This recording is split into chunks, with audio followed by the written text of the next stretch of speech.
Speaker sir అరే ఏం sir sir ఇప్పుడు సరే మా చెప్తానా ఎందుకు జూపల్లి కృష్ణారావు గారు సార్ జూపల్లి కృష్ణారావు గారు సార్ సార్ సార్ సార్ ఒక్క నిమిషం అధ్యక్ష అధ్యక్ష అధ్యక్ష అధ్యక్ష మంత్రి గారు ఇచ్చిన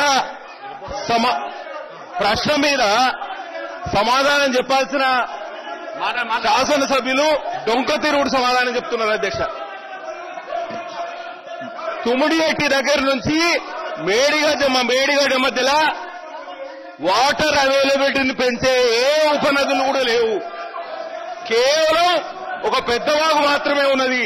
పెద్ద వాగులో 10 టీఎంసీల నీళ్లు కూడా లేవు. ఎర్రవాగులో 1 టీఎంసీ ఉంది. ర్యాలీ వాగులో 1 టీఎంసీ ఉంది.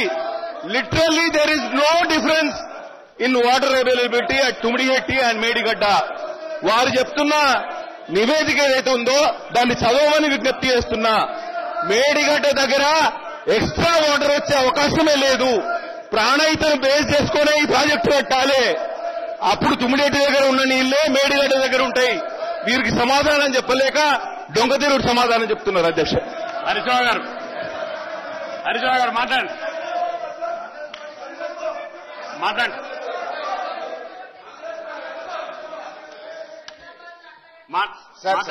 మాట్లాడతారు సార్. ఒకటి సార్, మీరు కూడా సభా సాంప్రదాయాన్ని గమనించాలి. ఒక సభ్యుడు మాట్లాడుతుంటే ఇంత డిస్టర్బెన్స్ ఉంటే కష్టము. ఎప్పుడైనా ఒక మంత్రి ఇంటర్వ్యూ అవుతారు కానీ ఇంకో పార్టీ ఇంటర్వ్యూ కొత్త సాంప్రదాయాన్ని సభలో తెచ్చారు. I'm sorry. ఇకపోతే అధ్యక్ష yes I will tell everything sir, don't worry sir, I have answer for everything. సరే, జూపల్లి కృష్ణారావు గారికి చెప్తా, తర్వాత సీఎం గారికి చెప్తా, తర్వాత పొంగులేటి చెప్తా. అధ్యక్ష, జూపల్లి గారు ఏమన్నారు, ఎట్లా వచ్చినాయి నీళ్లు అన్నారు అంటూ ఒక మాట. ఏమండి మీ సభ్యులు కూడా మీరు మాట్లాడండి. అయితే జూపల్లి గారు మాట్లాడుతూ ఏమన్నారు, తమ్మిడిహట్టి నుంచి మేడిగడ్డ అంతా 20-30 కిలోమీటర్లే ఉంటదన్నారు. పాపం వారికి ఐడియా ఉండకపోవచ్చు. తమ్మిడిహట్టి చెప్తా, అన్ని చెప్తాను రండి, నాకు టైం ఇప్పి అంతే. I will answer everything. Tummidihatti నుంచి మేడిగడ్డకు 116 కిలోమీటర్లు. It is not 30 kilometres. Number 1. Number 2, నీళ్లు ఎట్లొస్తాయి? మహారాష్ట్ర టెరిటరీ నుంచి ఉన్న క్యాచ్మెంట్, తర్వాత తెలంగాణ నుంచి ఉన్న క్యాచ్మెంట్ చదివి వినిపిస్తా, రాసుకోండి. మహారాష్ట్ర నుంచి చాంకేరి వాగు, మట్టాపూర్ వాగు, ఆహిరి వాగు, అబెనపల్లి వాగు, కొల్లపల్లి వాగు, వట్రాల్ వాగు, లంకచెరు వాగు, పోచంపల్లి వాగు, వయంపల్లి వాగు, మేడారం వాగు, కృష్ణాపూర్ వాగు, పెంటిపాక వాగు, తుమ్మాపూర్ వాగు, ఆపెట్ట వాగు, వడ్డెం వాగు, కుకట్పల్లి వాగు. ఇవి 16 వాగులు మహారాష్ట్ర నుంచి వస్తాయి. ఇక తెలంగాణ నుంచి రైట్ సైడ్ తెలంగాణ నుంచి పెద్దవాగు, ఎర్రవాగు, నీల్వాయి వాగు, వట్టివాగు, చెల్మెడవాగు, గొల్లవాగు, ర్యాలీవాగు, జైపూర్ వాగు. ఈ అన్ని వాగులు కలిపి 120 టీఎంసీలు అదనంగా మేడిగడ్డ దగ్గర రావడం జరుగుతుంది.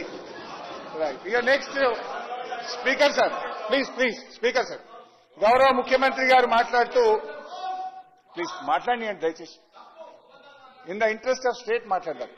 సో గౌరవ ముఖ్యమంత్రి గారు మాట్లాడుతూ, సార్ గౌరవ ముఖ్యమంత్రి గారు మాట్లాడుతూ ఎక్స్పర్ట్స్ కమిటీ రిపోర్టు నాకు చదివి వినిపించారు. థ్యాంక్ యూ ముఖ్యమంత్రి గారు. అయితే ఎక్స్పర్ట్స్ కమిటీ రిపోర్ట్స్ లో ఏమున్నది, అసలు ఎక్స్పర్ట్స్ కమిటీ ఏం చెప్పింది, ఎక్స్పర్ట్స్ కమిటీ మాట మేం పట్టించుకోలేదా, ఘోష్ కమిషన్ పట్టించుకోలేదా, ఒకసారి మాట్లాడుకుందాం. I will give you the examples, don't worry. అధ్యక్ష, ఇది ఎక్స్పర్ట్ కమిటీ రిపోర్ట్, ఇది ముఖ్యమంత్రి గారి దగ్గర కూడా ఉంది. అయితే ఎక్స్పర్ట్ కమిటీని ఏమడిగింది బీఆర్ఎస్ ప్రభుత్వం ఆనాడు? మేము అడిగింది మేడిగడ్డ నుంచి నేరుగా మిడ్ మానేరుకు నీళ్లు తీసుకుపోవడానికి మీ యొక్క సలహాలు సూచనలు ఇవ్వమని అడిగాం. Page number 6, paragraph 3. Barrage site on main river Godavari near Medigadda, Mahadevpur mandal, Karimnagar జిల్లా.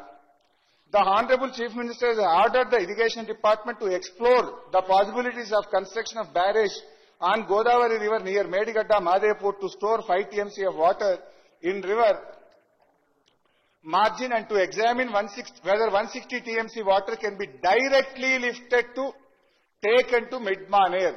మేడిగడ్డ నుంచి నేరుగా మిడ్మానేర్ తీసుకుపోవడానికి పాసిబిలిటీ ఉందా పరిశీలించండి. The site of barrage was examined during the aerial survey and proposed site for construction of barrage is feasible in view of less width of Godavari river.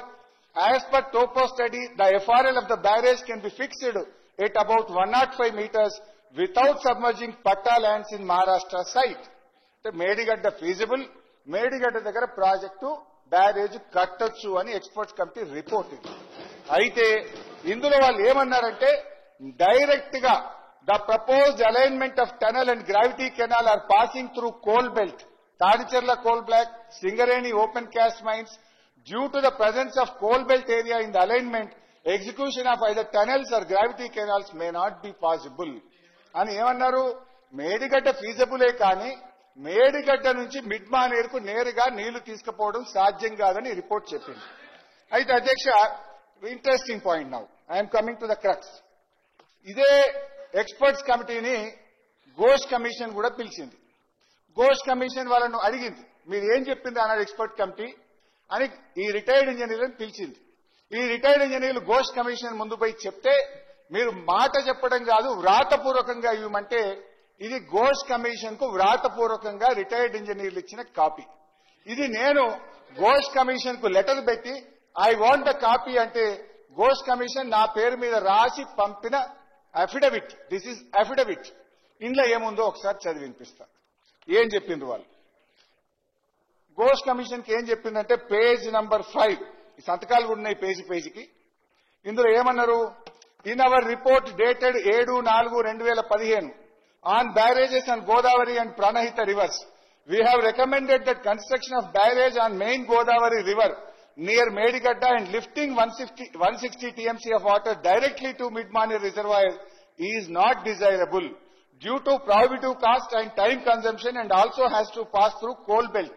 అంటే first report లో చెప్పిన విషయమే ఘోష్ కమిషన్ కూడా second report లో కూడా చెప్పారు. చెప్తూ next para, after submission of our report, Government of Telangana has dropped the proposal of taking water directly from Medigadda barrage to Midmaner reservoir and is now being taken to Sripada Sagar project following Godavari river, utilizing all the packages from 6, 7, 8 except 1 to 5 packages approved by erstwhile state of Andhra Pradesh.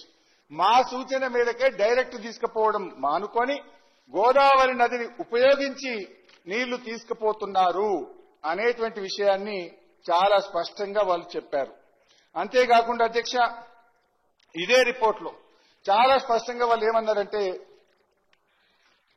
ఇది page 4, after formation of Telangana statehood in the year 2 June 2014, director CWC Pramod Narayan letter 4/3/2015 addressed to CE Pranahita clarified that water availability at barrage location is about 165 TMC dependability, which includes perceived utilization of upper state 63 TMC, ఉండేది 102 మాత్రమే అని చెప్పారు. చెప్తూ Ghosh commission కింద చాలా స్పష్టంగా ఏం రాసిందంటే, మా ఆలోచన మేరకు మా సూచన మేరకే అన్నారం, సుందిల్లా మరో 2 బ్యారేజీలు కట్టి ఎల్లంపల్లి ద్వారా గోదావరి నీళ్లు తేవడం జరిగిందని ఘోష్ కమిషన్ కు చాలా స్పష్టంగా రిటైర్డ్ ఇంజనీర్లు ఇచ్చిన నివేదిక. ఇప్పుడు చెప్పండి, ఘోష్ పట్టించుకోలేదా రిటైర్డ్ ఇంజనీర్ల నివేదికను? మేము పట్టించుకోలేదా రిటైర్డ్ ఇంజనీర్ల నివేదికను? మినిస్టర్ గారు, ఇరిగేషన్ మినిస్టర్. అధ్యక్ష, ఇది ఇప్పుడు జరుగుతున్న చర్చ విషయంలో తుమ్మడి అటు నుంచి మేడిగడ్డకు షిఫ్ట్ కావడంలో హరీష్ రావు గారు కొన్ని చెప్తున్న విషయాలు, కొన్ని రికార్డ్స్ ఎక్కడ లేవు. వీళ్ళు ఒకటి, ఆ 5-man రిటైర్డ్ ఇంజనీర్స్ కమిటీ ఇచ్చిన రిపోర్ట్లో, ముందిచ్చిన రిపోర్ట్లో ఇట్లా మేము ఇట్లా చెప్పలేదు అట్లా చెప్పినాం అవన్నీ లేవు. నా అభిప్రాయంలో వాళ్ళు ఇచ్చిన తర్వాత వీళ్ళు ఏమైనా పిలిచి మాట్లాడి ఒత్తిడి చేసి ఘోష్ కమిషన్కి ఇచ్చినావు, కానీ ముందిచ్చిన రిపోర్ట్లు అయితే లేవు. అది చాలా స్పష్టంగా చెప్తున్నా.